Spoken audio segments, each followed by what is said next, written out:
अब आपको एक ऐसी खबर बताते हैं जिसके बारे में देश भर में चर्चा हो रही है, क्योंकि आप जानते हैं हमारे देश में सभी लोग फिल्मों को बहुत देखते हैं। हम फिल्मी कलाकारों को कई बार अपना नायक मान लेते हैं, तो फिल्में हमारे देश में खबरों का एक बड़ा स्रोत रही है। इसलिए अब आपको ये बताते हैं कि बॉलीवुड के नए धुरंधर रणवीर सिंह अब डॉन क्यों नहीं बनना चाहते और उन्होंने फरहान अख्तर की नई फिल्म डॉन 3 में काम करने से क्यों इनकार कर दिया। आपने इससे पहले अक्सर दो बड़ी बड़ी कंपनियों के बीच सौदे को लेकर विवाद देखे होंगे। दो देशों के बीच ट्रेड डील्स को लेकर भी आपने बहुत सारे विवाद होते देखे होंगे। लेकिन अब हिंदी फिल्म इंडस्ट्री में भी एक बहुत बड़ी डील टूट गई है, जिसकी वजह से फिल्म अभिनेता रणवीर सिंह और फिल्म निर्माता फरहान अख्तर के बीच एक झगड़ा हो गया है। और इस झगड़े के बाद federation of western India cine employees यानी FYICE ने यह कहा है कि अब उनका कोई भी सदस्य, producer, technician, director Ranveer Singh के साथ काम नहीं करेगा। यानी ये जो एसोसिएशन है, जिसे कहते हैं कि ये बॉलीवुड की सबसे बड़ी एसोसिएशन है, ये रणवीर सिंह का बहिष्कार करेगी और ये सुनिश्चित करेगी कि अब रणवीर सिंह को लेकर कोई भी फिल्म ना बने। अब आपको ये बताते हैं कि ये जो डील है ये कैसे टूटी। फरहान अख्तर और रितेश सिद्धवानी की एक कंपनी है जिसका नाम है एक्सेल एंटरटेनमेंट। एक्सेल एंटरटेनमेंट वही कंपनी है जिसने बहुत सारी बड़ी बड़ी फिल्मों का निर्माण किया है। आपको याद होगा एक फिल्म आई थी दिल चाहता है, लक्ष्य, जिंदगी ना मिलेगी दोबारा और गली बॉय जैसी फिल्में ये कंपनी बना चुकी है। ये सारी फिल्में आपको याद होंगी। एक्सेल एंटरटेनमेंट ने अमिताभ बच्चन की फिल्म, अमिताभ बच्चन की एक बहुत सुपरहिट फिल्म थी डॉन, उसका सीक्वल डॉन 1 और डॉन 2 शाहरुख खान के साथ बनाया था। आप में से बहुत सारे लोगों ने डॉन और डॉन 2 देखी भी होगी। अब यही कंपनी रणवीर सिंह के साथ डॉन 3 बना रही थी, लेकिन आखिरी समय में रणवीर सिंह ने डॉन 3 में काम करने से इनकार कर दिया। इस कंपनी का यह दावा है, इनका आरोप है कि इस फिल्म के प्री प्रोडक्शन पर ही वो 45 करोड़ रुपए खर्च कर चुके थे। इसलिए फरहान अख्तर ने इस मामले की शिकायत अब इस एसोसिएशन से की, जिसके बाद रणवीर सिंह को इस मामले में इस एसोसिएशन ने 3 नोटिस भेजे, एक के बाद एक 3 नोटिस। रणवीर सिंह ने इस संगठन को जवाब दिया कि यह मामला इस संगठन के अधिकार क्षेत्र में नहीं आता, यह कोई कानूनी संगठन नहीं है, इसकी कोई कानूनी अधिकार भी इसके नहीं है। और इसके बाद रणवीर सिंह का बहिष्कार करते हुए इस संगठन ने अपने तमाम सदस्यों को रणवीर सिंह के साथ काम न करने के लिए कहा है। मतलब इसके बाद अगर कभी भी कोई रणवीर सिंह की फिल्म बनेगी तो इस संगठन के जितने भी सदस्य हैं, चाहे वो टेक्नीशियन हैं, कैमरा पर्सन हैं या फिर प्रोड्यूसर हैं या डायरेक्टर हैं, वो रणवीर सिंह के साथ काम नहीं करेंगे। इस पूरे मामले पर रणवीर सिंह की तरफ से एक बयान जारी किया गया है, जिसमें उन्होंने कहा है, उनकी टीम ने कहा है कि रणवीर ने इस मामले में कभी भी सार्वजनिक रूप से प्रतिक्रिया देना जरूरी नहीं समझा, क्योंकि उनका पूरा ध्यान अपने काम पर है।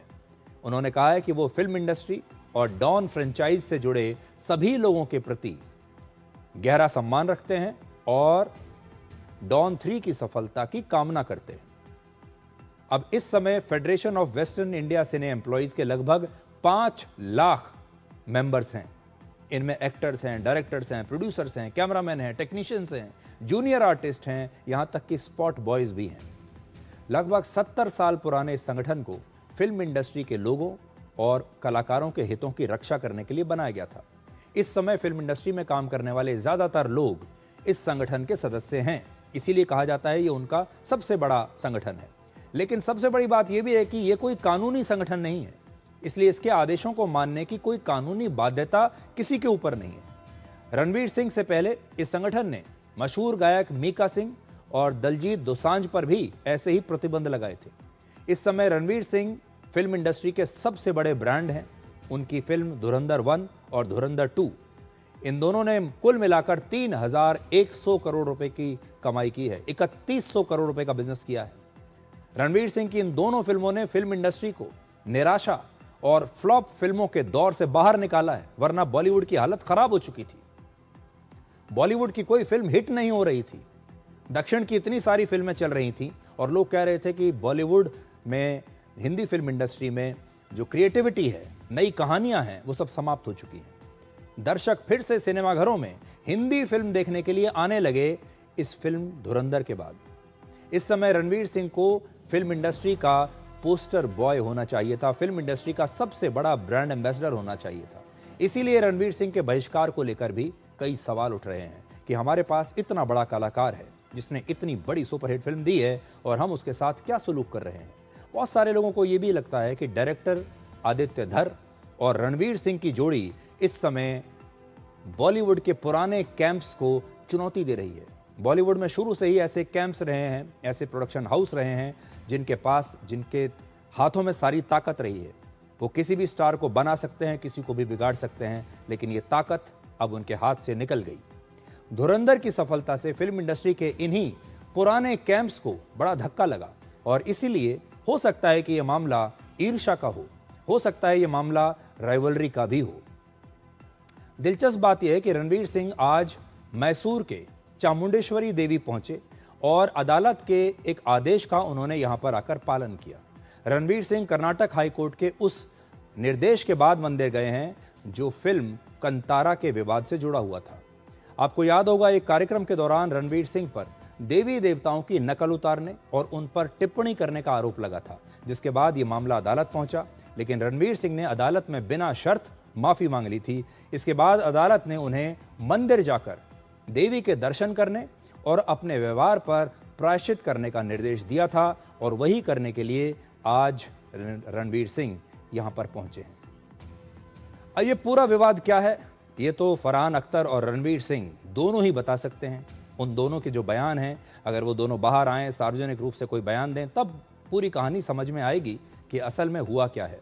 हो सकता है कि फरहान अख्तर सही कह रहे हो कि उन्होंने अब तक इस फिल्म में 45 करोड़ रुपए लगा दिए थे, अब इसका मुआवजा तो रणवीर सिंह को देना ही चाहिए। रणवीर सिंह ने अचानक से इस फिल्म में काम करने से क्यों मना कर दिया? क्या रणवीर सिंह को ये लगता है कि धुरंधर की सफलता के बाद उन्हें ज़्यादा पैसा मिलना चाहिए था, या अब वो और भी ज़्यादा सेलेक्टिव फिल्में करना चाहते हैं? क्योंकि अब उनका स्टेटस पहले के जैसा नहीं रहा, अब उनका स्टेटस बहुत बड़ा हो चुका है। तो इस कहानी में कुछ भी हो सकता है, हम कह नहीं सकते कि कौन सही है कौन गलत है। हो सकता है ये बॉलीवुड की राजनीति हो सकता है ये ईर्ष्या की कहानी हो, लेकिन इस कहानी से एक सीख जरूर मिलती है, दो सीख मिलती हैं असल में।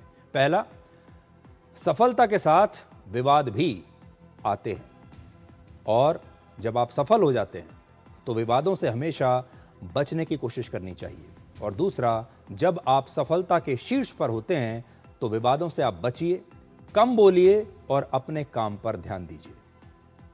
जब लोग सफल हो जाते हैं तो उन्हें अपने बोलने पर सबसे पहले काबू रखना चाहिए। रणवीर सिंह जब इतने बड़े कलाकार बन गए, सफल हो गए और उन्होंने एक टिप्पणी कर दी जो अदालत तक पहुंच गई, वो बेवजह थी, उसकी कोई आवश्यकता नहीं थी। इसलिए अगर आप सफल हैं तो कम से कम अपनी जुबान पर काबू रखना सीखिए, हमेशा चुप रहने की कोशिश कीजिए। और दूसरी बात यह है कि सफलता अपने साथ विवाद भी लाती है, इसलिए जो करें बहुत सोच समझ कर करें।